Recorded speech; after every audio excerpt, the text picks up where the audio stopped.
is calling for help to battle a flu epidemic. President Viktor Yushchenko has appealed to Europe and the U.S. for medication and equipment, calling the situation a threat to national security. Well, we can now cross live to our correspondent who's in Kyiv, Alexei Yershevsky, to get some more information on this. Hello to you, Alexei. Well, is the situation really that serious there in Ukraine?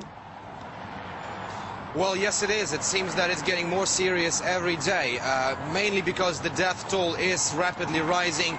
Over the weekend, it has doubled. Now we understand the latest figure that we've heard is 60 people have become victims of different respiratory diseases in the west of Ukraine. But the main problem is that nobody in Ukraine can now understand what is exactly happening, what is exactly causing so many deaths. For the time being, we know that one case has been confirmed as a result of the H1N1 virus, or as is better known in the world now, swine flu. 12 more cases, 12 more people have been infected with the swine flu.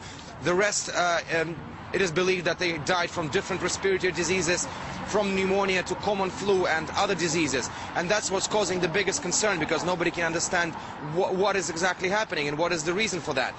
Now, as we know, President Yushchenko has declared, has called this situation a threat to national security. For the time being, the emergency situation has not yet been imposed, but given all the developments in the story and the rapidly growing death toll, this of course could be well around the corner. Well, as you just said, experts are working out on the reasons there, but what is being done to fight the epidemic? Last night, President Yushchenko called on 8 countries, including Russia, to assist Ukraine in this fight against the virus outbreak. Now we understand that a supplement of about 300,000 portions of Tamiflu medication, which is believed to be good for fighting the spread of the swine flu, has been delivered to Ukraine last night. It arrived at the Borispol airport in Kiev.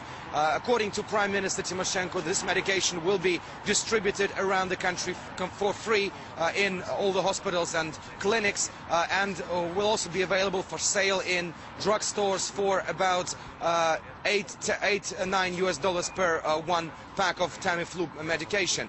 Of course, we understand that. We also understand that during the previous week, laboratories in Ukraine couldn't find the needed equipment to monitor the spread of the virus outbreak in the country. Now we understand that Prime Minister has ordered a purchase of 27 laboratories to be delivered in Ukraine from abroad. This will also happen within the next several days. But for the time being, over 180,000 people across the country have been diagnosed with different respiratory diseases, and the situation seems to be really serious for the time being. Well, as we can see, Alexei, the virus is spreading in Ukraine. But what about the people? What do they think about the situation? Is there a sense of panic among them? Yes, that's what we feel here in the Ukrainian capital. I'd like to remind that 9 regions of Ukraine remain under quarantine. This includes Kiev. All schools and universities have been closed till further notice. That could be about 3 weeks, and people are here on the ground are starting to panic. Over the weekend, they have swept all the anti-flu medication off the shelves of drugstores.